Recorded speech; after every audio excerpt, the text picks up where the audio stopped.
Hello and welcome to On the Record with me, Shereen Bhan. Today I have with me a best-selling author who's been writing for over 2 decades now. He's got 1.8 million followers on Instagram. He's a life coach, a motivational speaker, and much more. Robin Sharma, it's an absolute pleasure to have you join us on CNBC. Thanks very much for your time today. Of all those labels that are attached to you, which one do you most identify with? I think human being. You know, I'm a human being who wants to help people live their gifts and their talents, and I write these books on helping people navigate this volatility in the world right now, become better leaders, and live more fulfilling lives. I think also father's important to me. I have 2 children, and being a great father to them and a great partner to my life mate is super important to me. You know, you talked about navigating the world, and we're going through a period of extreme volatility and turbulence. We thought that the pandemic was past us and, you know, there would be a little bit of a break, but we're now dealing with geopolitical tensions and real wars at this point in time. You know, I remember the legendary Jane Goodall said that what we can learn from chimpanzees is reconciliation, or the art of reconciliation, and they're very good at that, of managing conflict. What do we do with human beings? Well, it makes me think of Mahatma Gandhi, and he said it so well. He said, "Be the change you want to see in the world." And another Indian philosopher said, "Make your life your message." And Mother Teresa said, if we could only sweep our own doorstep, the whole world would be clean. And what I'm saying is, Shereen, leadership is very much about what I call APR versus CBE. Leaders are about APR, absolute personal responsibility. What can I do today to become a better person, to manage my time better, to join the 5 a.m. club, to be more productive in this age of digital distraction? So what can we do? Victims are all about CBE, complaint, blame, and excuse. So what can we do? We can understand that the world reflects who we are. How do we build a better world? We build better selves by developing our mindsets, our heart sets, our health sets, and our soul sets. And as we become better leaders and stronger human beings, everyone we influence rises with us. You know, speaking of influence, and I know that this is something that you talk about very often, is to stay away from energy vampires. And in the context of what we are seeing today, you know, how do you identify an energy vampire to start with? Because very often, you know, you reach a point where it's too late before you've actually been able to realize that somebody is actually sucking the energy and the life out of you, even though you think that they're being well-meaning and well-intentioned. How do you identify an energy vampire? Well, the first thing I'd say is you can change the world, or you can be around toxic people. You can't do both. And how do you identify an energy vampire? You use joy as a GPS. So in the 5 a.m. club, there's actually a model called joy as a GPS. So follow your joy. Use it as a directional navigation tool like a GPS. Who are the people that when you're with them, they lift your joy? Those are the people that belong in your life. And then to answer your question directly, ask yourself, who in my life, every time I'm with them, they suck my joy, they degrade my joy. When I leave them, I just feel terrible. Those are the energy vampires. Sometimes people say to me, well, Robin, that's my mother, that's my husband, that's my wife. You know, we have all the choices that feel right to us. Maybe it's a best friend. Maybe let them go and love them from afar. But letting go is the hard part, isn't it? What's the way out of that? Well, maybe learning to let go and learning to break patterns, because we fall into patterns which provide a degree of comfort, even though they might be toxic for us. But there's comfort in patterns. How do we break that? Well, isn't that interesting? Sometimes the people who are worst for us, or the activities that are worst for us, we stay in those activities because, as strange as it sounds, and I know you're suggesting this, as strange as it sounds, we're safe there. So how do you break free of it? You ask yourself, what's the cost? You fast forward to the last hour of your life and you say, what kind of life do I want to stand for? When I'm on my deathbed and I survey my life and I look back at it, how will I have wished I will have lived? And who must I carry with me along the journey for me to live a great life? And we have to make tough choices. Building a great business, you make tough choices. Building a great team, tough choices. In love, you have to make tough choices. And you have to ask yourself, is this person healthy for me? how important is me living my best life and then make the tough choices. You know, you talked about teams. So here's one that I'm going to ask you. If you were in the dressing room with the Indian cricket team today and we're collectively dealing with this heartbreak of over 1 billion people at this loss, what is it that you would say to them? Because, you know, while you go through this process of having to deal with defeat, when especially victory was so close, how do you recover from that? So I don't know enough about cricket. I know there's the World Cup and I know there's the heartbreak that just happened, but I don't know enough about the specific situation. I've worked with a lot of top athletes, some of the best in the world. Number one, there's always next season. Number two, what makes a great champion is not the defeat, it's how you exploit the defeat to come back even stronger. Number three, you've got to protect, you've got to use your stumbling blocks to make them into stepping stones. Number four, a lot of athletes have a heartbreaking defeat. Where are they the next day? They're in the gym working on coming back even stronger. So it's protecting your faith and using the setback, even in life. We have a choice. We can be a victim, allow it to make us bitter, close us, or we can say, how can I use the difficulty to make the changes I need to make and come back even stronger the next year. You know, you spoke about the fact that you work with so many high-performing athletes. And I know that you talk about how we go through these cycles of high performance and then the need for deep recovery as well. What are the key attributes that you would sort of, if you were to make a grid, that you believe articulate a champion's mindset? So, if you look at Mike Tyson, when Mike Tyson was at the top as a heavyweight champion of the world, he was absolutely dominant. And he said he only did 3 things when he was top of the world. Number one, he trained. So the genius is less about your genetics and more about your practice. Number 2, he ate. And number 3, he slept. So the great athletes, the great entrepreneurs, they're professional resters. And what I mean by that, in the Everyday Hero Manifesto, my latest book, there's a term, one of the methodologies is the 5 great hours rule. And what I'm suggesting with that method is simply, it's not about how long you work, it's about when you work, how intensely you work. So what I would say, when you work, don't play with your phone, don't chit chat, be like a person working with a monomaniacal focus. And then get really good at resting, get really good at napping, we get our best ideas not in operations, but on vacations. So understand that the twin cycles of elite performance without deep recovery is an empty victory. How do you sustain masterful performance? You take a lot of time off to recover so you're fresh, strong, creative, productive. You know, you talked about Everyday Manifesto, which was the book that you wrote through the course of the pandemic, and I remember you said that this was in many ways your most personal book. Is that because it was solitude and you were writing this in solitude with very little connection to the outside world? And how different has this experience been? And what do you take from it now as you get ready to put out your next book? So first of all, I have to sincerely compliment you on the level of your preparation. So that's a key to mastery, is preparation, being granular. You know, in this world where so many people show up and they're not prepared, being over-prepared is a key skill for leadership. So in the Everyday Hero Manifesto, you're right, I wrote it over 2 years in the pandemic. And why was it so personal? I think the more I mature, the more you realize Marshall McLuhan, the media strategist, said what is most personal is most universal.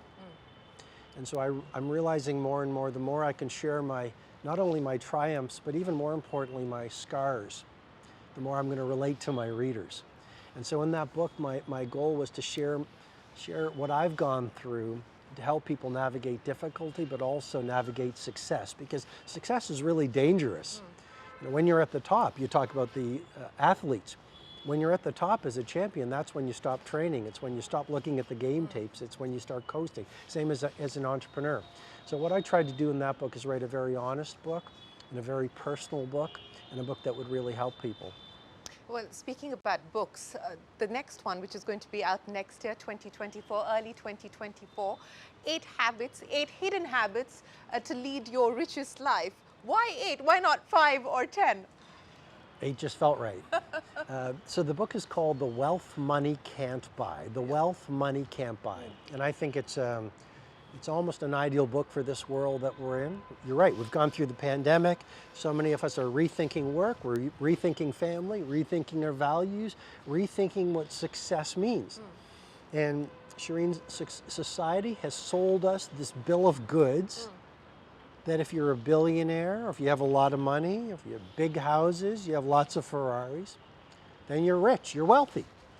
And I believe, and this is why it's 8, the 8 hidden habits. It's because I believe there's 8 forms of wealth, and money is only one form of wealth. Is money important? Of course it is. Money allows us freedom, take care of our family, do things for people in need, but there's 7 other forms of wealth, including family, health, seeing your work as your craft, a life of adventure, 8 forms of wealth to live a truly rich life. You know, speaking about these 8 habits that you speak of, and I know that each one is equally important, but when we talk about revisiting the way that the world looks at success or reevaluating the metric of success, in your experience now, 20 years of doing the book, podcasts and videos and so on and so forth, how do you look at success? What does success mean to you today? What would be a successful outcome for this book, for instance? So I would answer that in one line: shifting from FFA to JPF. Okay. And here's what I mean by that: shifting from seeking fame, fortune, and applause, and seeing success as JPF, joy, peace, and freedom. In other words, what's the point of having lots of social media likes, lots of nice things, lots of applause in the world if you don't like yourself, if you wake up empty, if you're not really very happy? So I define success not by what you get in the world. I've defined success by what's going on inside. Ultimately, success is freedom inside.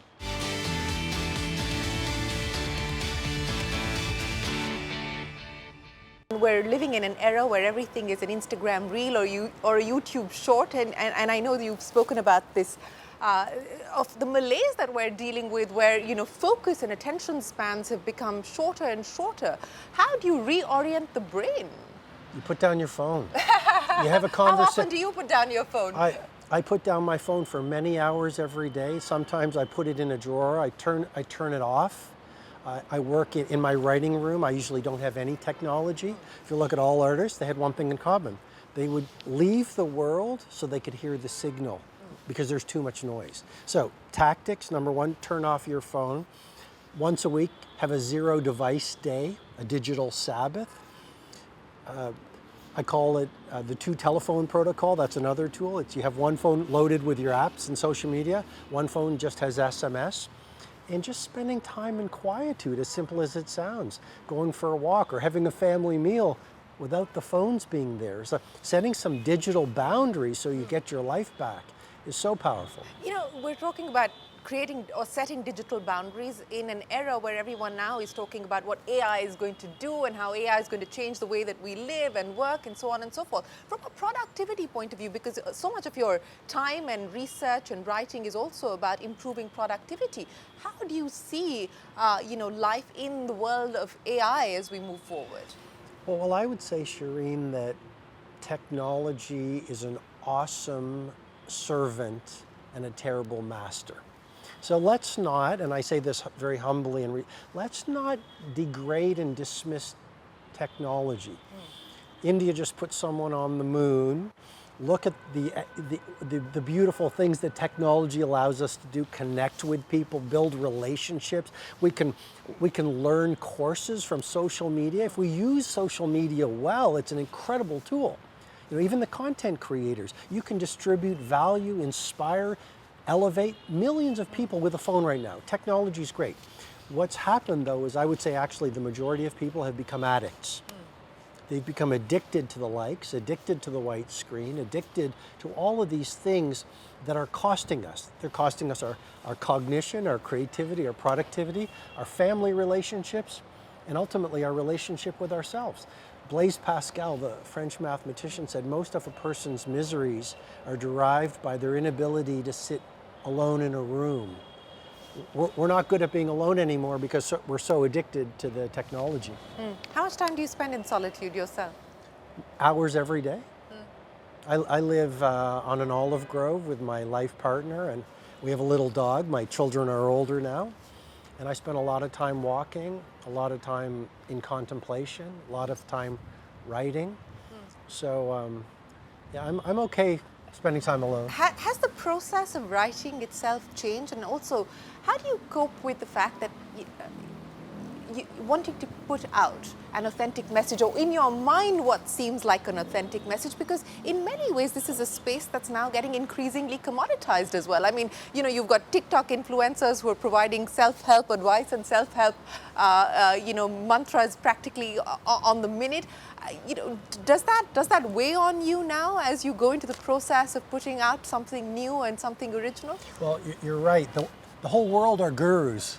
Everyone is a guru. Everyone on TikTok and Instagram is a guru or a Do you consider yourself one? I don't. I don't. What I do is I try to stick to my knitting, Shereen. I try to, I've been writing these books. The Monk Who Sold His Ferrari came out about 30 years ago. Yeah. And I just do what I love to do, and I try to, how does my process change? I just push myself even more to be more real, to be more practical. The new book, The Wealth Money Can't Buy, I think it's my most calibrated book yet, my most valuable book yet. Why would you say calibrated? I would say calibrated because I've just spent 1 year on it. I've rewritten it 10 times. Really? 2 weeks ago I was in Rome. I locked myself in a hotel room for 3 days. I went through the entire manuscript of 377 pages again. That was suffering, but I wanted to make it as beautiful and as valuable as possible. And I try to, like what I think we all should, block out what other people are doing, try to put your best work out into the world, do it from a place of service as well as mastery, and people always respond to quality.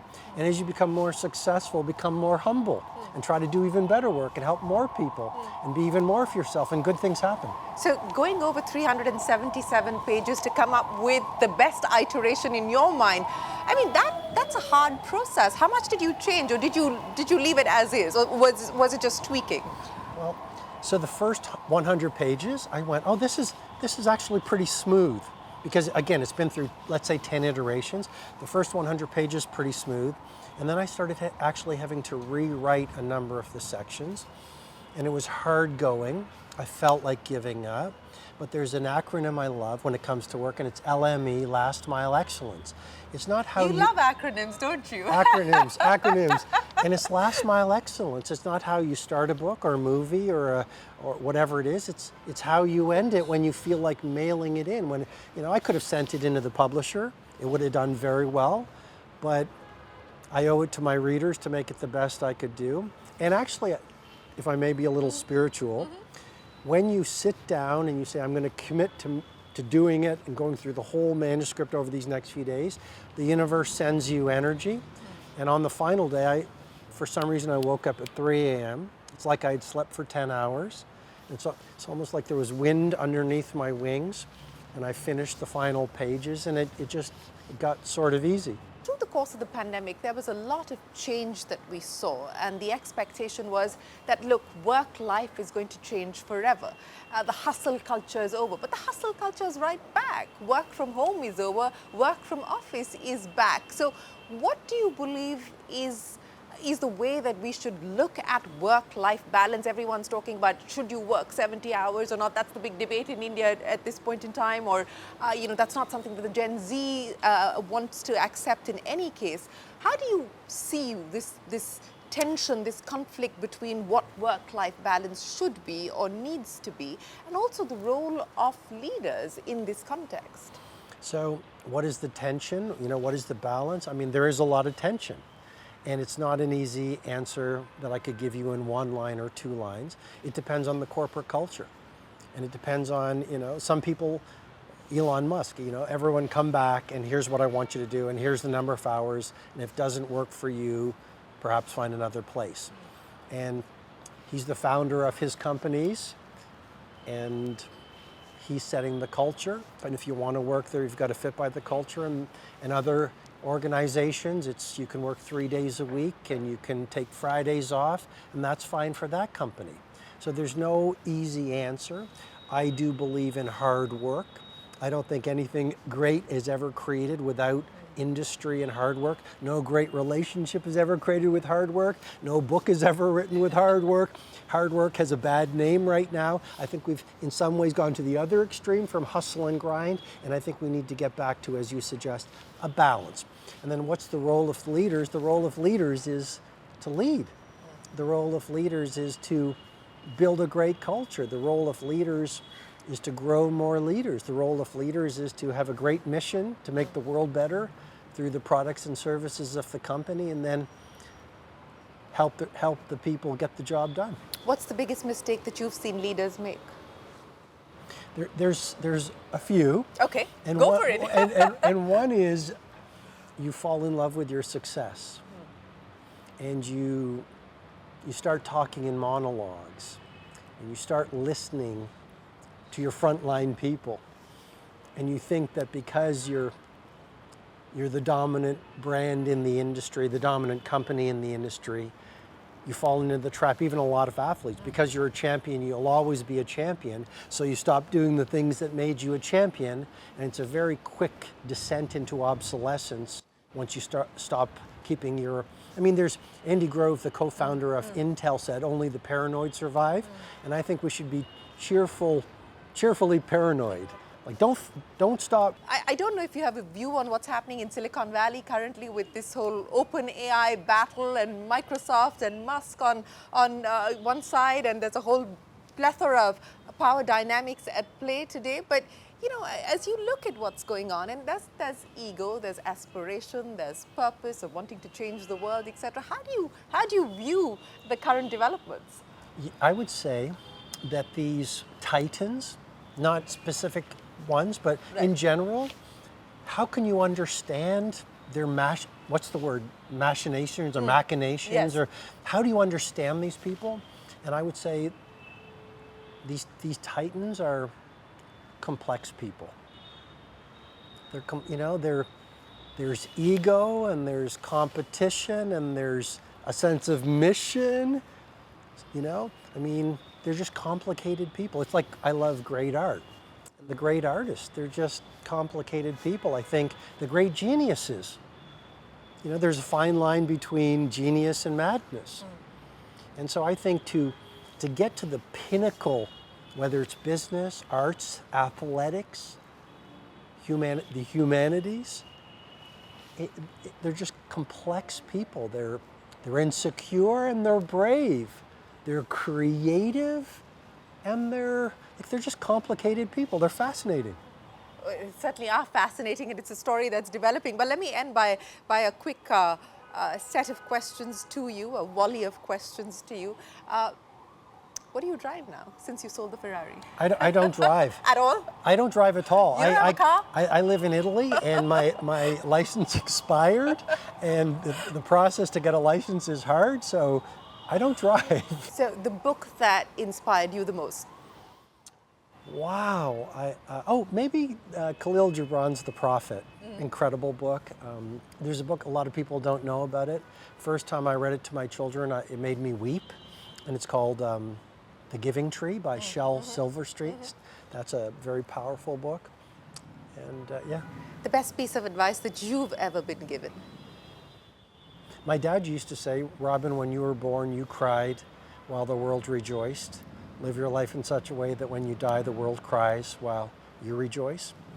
And then when I was in my 20s, I lived close to a bond trader, became a good mentor. And he said, Robin, run your own race. I thought that was great advice. How would you like to be remembered? Doesn't matter. In the Everyday Hero Manifesto, there's a chapter I used to talk about legacy. I wrote a book, Who Will Cry When You Die? Yeah. I don't care about legacy. Why does it matter how I'll be remembered? I'll be ashes in a little urn. Do you care about relevance though while you're alive? No. While I'm human. Yeah. I'm human. We all want the respect of our peers. It doesn't matter that much, but legacy, how I'll be remembered.